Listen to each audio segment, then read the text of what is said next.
Poi, io credo che non ci sia tanto da scherzare quando si parlano di certe cose. Ieri abbiamo giustificato togliere il limite dei 2 mandati perché all'interno del Consiglio regionale va valorizzata anche l'esperienza. Come se l'esperienza possa essere valorizzata solo se appoggio il culo in questa sedia. Come se non... Scusate. Come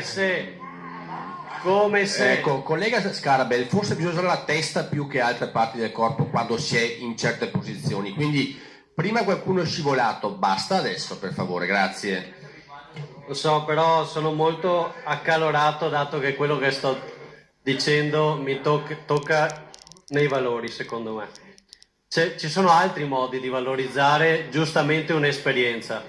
Si può far parte dello staff del gruppo, si può lavorare benissimo da fuori come volontari, avendo fatto più di 10 anni qua dentro. Ci sono 1000 altri modi di valorizzare l'esperienza. Si può anche trasferire questa esperienza alla società civile in 1000 altri lavori. Quindi i 2 mandati non sterilizzano l'esperienza, assolutamente.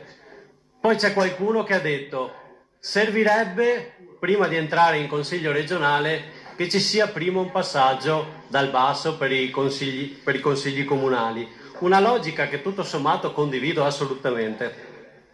Ma se andiamo riteniamo che questo sia un valore, perché si vuole cercare di togliere ai consiglieri comunali una possibilità, andando noi che siamo già seduti qua dentro ad occupare un posto anche dentro il comune? Non credo che possano stare in piedi entrambe le cose. Poi ieri qualcuno diceva dell'assenza di Zaia. Beh, forse l'assenza di Zaia è giustificata dal fatto che state smontando completamente tutto quello di cui si era vantato fino a pochi anni fa. La legge migliore elettorale, quella dei sindaci, via, cestinata sul canale. Limite dei 2 mandati, sul limite dei 2 mandati i grillini ci copiano, l'abbiamo già fatto in Veneto, via, sul canale. Forse è per quello che non è presente, perché state andando contro tutto quello di cui lui si era vantato. Altra cosa, io non ne faccio una questione assolutamente di tipo personale, perché ritengo che qualsiasi legge, se fatta ad persona, sia una porcheria in partenza, perché parte da una condizione particolare e diventa una cosa assolutamente di carattere generale. Quindi veramente, se qualcuno qua dentro non è valorizzato come consigliere regionale e sente di dover dare qualcosa al proprio comune, lo può già fare, e poi una volta eletto in comune farà perfettamente il ruolo di consigliere comunale, dimettendosi da quello di consigliere regionale. Questa possibilità non è preclusa. Già oggi uno si può candidare da entrambe le parti, solo che dopo deve fare una scelta. Faccio bene il consigliere regionale o faccio bene il consigliere comunale? Tengo di più al comune, tengo di più alla regione? La Rizzotto ha detto: comunque sia, si fa un passaggio per il voto, ci sono le preferenze e quindi i cittadini avranno l'ultima parola. Bene, condivido.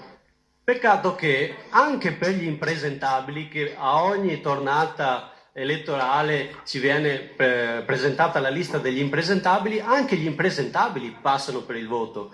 Però purtroppo gli impresentabili quei voti se li comprano, quindi alla fine delle preferenze se ne fregano. Cosa facciamo allora? Togliamo le preferenze? No, non togliamo le preferenze, togliamo la possibilità agli impresentabili di presentarsi.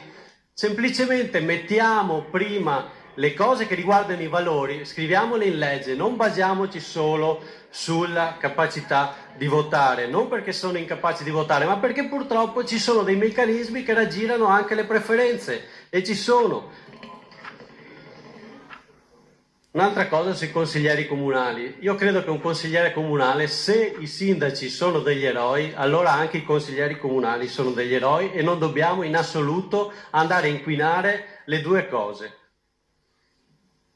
È stata detta anche, ma in Parlamento si può fare tutto, in Parlamento non ci sono queste incompatibilità. Io credo che dobbiamo portare gli esempi virtuosi a Roma, non possiamo prendere le porcherie che vengono fatte in Parlamento e farcele andare bene anche in Veneto, perché se passa la logica che pur di vincere va bene tutto, è la logica che ha mandato a quel paese il futuro dei nostri ragazzi. Quindi pur di vincere un cavolo si devono fare le cose giuste.